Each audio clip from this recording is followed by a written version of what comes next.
వీటిని రాతిలో తొలిచారు.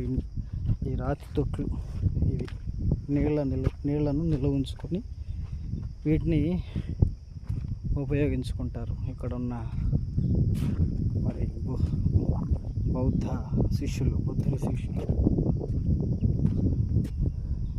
చాలా అద్భుతంగా తవ్వారు ఈ తొట్లు. చూడండి,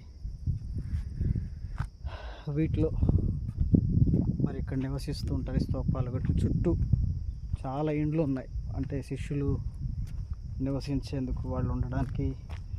అటువైపు వంటగది, వీళ్ళు ఆరాధించే దేవాలయం. రాతి నీళ్ళ తొట్లు ఇవే మనం ఇప్పుడు చూసినవి ఈ ప్రాంతంలో ఉన్నటువంటివి. చాలా అద్భుతంగా మరి ఈ ప్రాంతం బౌద్ధారామం.